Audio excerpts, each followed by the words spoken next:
This is the book of Psalms, chapter 64, verse 8, and it reads, So they shall make their own tongue to fall upon themselves. All that see them shall flee away. All praises, glory, and honor to Yahweh, Bahashem, Yahushai, Bahashem, Rakakwadash. Double honors to the apostles and elders of Great Millstone who rule well in teaching us his 100% truth. Salutations to them and my fellow Akim who labor in this truth week in and week out on the highways and byways. Also salutations to the hopeful elect of the scattered 12 tribes of Israel, scattered to the four corners of the earth, that be like unto the speckled bird, also known as your Israelite foreigners, and your so-called Negroes, Latinos, and Native Americans. To you, I say Shalom. This is your brother Ayashah Barazar with the Indianapolis branch of the Great Millstone, coming back at you with another lesson that is edifying to the elect body of the nation of Israel. All right, what I got coming up here is four videos with respect to the tensions and war, as they want to call it, that's going on between Palestine and the state of Israel. But as a disclaimer, these videos, the intent of these videos is to show how Edom and Amalek are turning against the nation of Edom, exposing Amalek, the chief of the nations, okay? The first of the nations, according to Numbers 24 and 20, all right? In no way, shape, or form do these videos imply that the Great Millstone stands with either side, Palestine or the state of Israel. First of all, that land, Yasharallah, belongs to us, the 12 tribes of Israel, okay? We will be returned to it, all right? We will be returned to it when the Lord comes back. This is just all part of the prophecies, okay? Again, in no way does Great Millstone stand with either one of these nations. Number one, because the Palestinians, their lineage goes back to the sub-Saharan slave trade, okay? And the small hatters, the 48ers, the ones who they're fighting against, not only finance the transatlantic slave trade, they own the ships, all right? And still running roughshod over Israel today. As the scriptures say, the Lord will be at war with Amalek from generation to generation. And he still is to this very moment. Okay? But that's all coming to an end real soon. Again, as the scriptures say, when in the latter end, they will be blotted out from under heaven. All right? So without further ado, here are the videos. So right now, if you are putting out a statement talking about how your heart goes out to the hostages in Israel, but you are not saying that your heart goes out to the people, the civilians, the children of Gaza, if you are condemning Hamas, but you are not simultaneously condemning the Israeli government and the U.S.'s unconditional support for the Israeli government as they are bombing civilians in Gaza, as they have cut off food and electricity to a city that is over 50% children because of the extremely low life expectancy rate there, because people there are suffering under the worst form of apartheid in the world's largest open-air prison and constantly are experiencing violence at the hands of the Israeli army. If you didn't give a shit what was happening in Palestine up until 2 days ago, that is because you see Israelis as people and you do not see Palestinians as people. And if you live in the U.S. and that's you, it's understandable if you haven't been paying attention, because the Western media is extremely white supremacist. And that is how racism works. Israelis get to be white, Palestinians are non-white, and they are therefore not people. You see this difference in humanization when you look at the very rhetoric that media uses to describe the difference between Israelis being killed and Palestinians dying, in the obfuscation of Israeli military aggression and settler aggression by calling such things clashes. And maintaining the dehumanization of Palestinians is so important to the project of white supremacist imperialism in Palestine that it is extremely threatening to do anything to humanize Palestinians. Which is why my suggestion yesterday, which I always make whenever there's violence in occupied Palestine, that people read a book, any book by a Palestinian author That is so threatening to people. People take that as anti-Semitic, the suggestion that you read a book by a Palestinian. Because if you read a book by a Palestinian, it is going to humanize Palestinians for you, and it will change the way you see this conflict forever. A few years ago on YouTube, I created the Read for Palestine challenge. And apparently that was so threatening that it got me put on an Israeli block list, and this notorious website, which I won't name, but which keeps tabs of, people they say are notorious anti-Semites. And I, an outspoken Jewish author, am, according to them, a horrible anti-Semite because I encourage people to read Palestinian literature. So before you fix your mouth to say anything about what is going on in Israel and Palestine right now, ask yourself, have you sought out Palestinian voices to listen to? Have you ever read a book by a Palestinian author? If you need suggestions, check out my last video. So you're telling me that it's completely normal for a bunch of countries in Europe to decide to award a bunch of land in the Middle East that already belonged to a group of people to some other mysterious group of people, completely displace countless individuals and squash them into a little piece of land, which is effectively the same thing as a Native American reservation here in North America.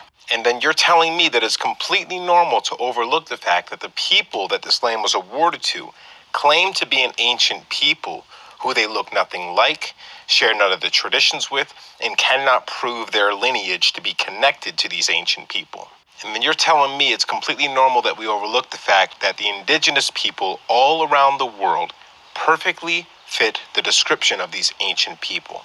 Not the people that are currently occupying that land in the Middle East, claiming to be those ancient people. We're just going to overlook the fact that Africans, Caribbean people, Native Americans, Mesoamericans, Aborigines, and many other Middle Eastern people with the correct skin color to be able to be those people, we're just going to pretend like they don't exist. We're just going to not look into the fact that all of their traditions, all of their ancient languages match up perfectly with the descriptions we have historically and biblically. I'm going to pause it right there just to say that it is not about skin color. According to Deuteronomy 28:64, we were scattered unto every nation under heaven, to the four corners of the earth.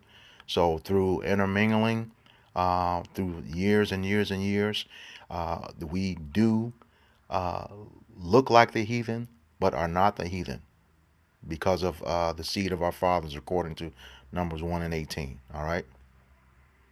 Of who those ancient people actually were. And we're going to continue to pretend like those folks that are occupying that land that look just like Europeans are the real ancient Middle Eastern people that deserve that land. And then we're going to overlook the fact that they've been continually oppressing and stealing more land from these poor people who had this land, who owned this land, had that land stolen from them at the end of World War II.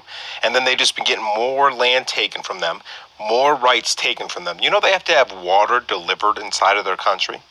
They're not allowed to have their own water systems. They can have their electricity cut off, their water cut off. They're not a sovereign nation. They're an occupied territory, the same way as a Native American reservation here in North America. And now we have this supposed terrorist organization which operates inside of this territory. They shoot missiles into the big country. The big country decides to shoot missiles back at the country instead of trying to deal with the terrorist organization.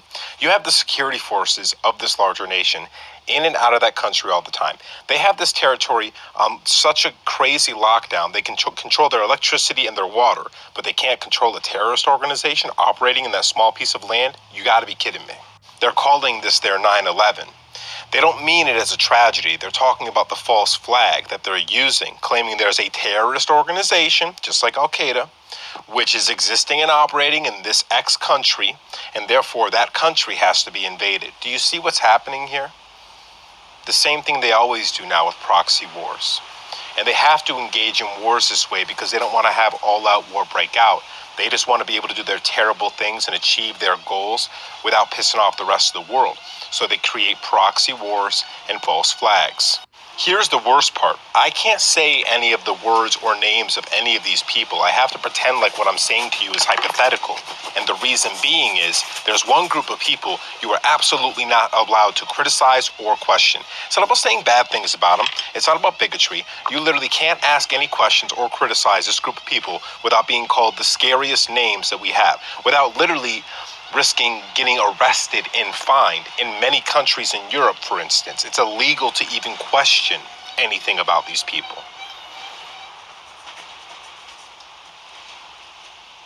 What does that tell you? So these Jewish settlers that live in Hebron are living under the same rights that I live in Jerusalem, but the Palestinian next to them, next house over, next building over, sometimes next apartment over, lives under my rule, my military rule. And I can do whatever I want with him. I can take his home as a temporary base for a few hours to a few days to a few weeks. I can decide that I'm arresting the people of the house and tying them up to the fence of my base.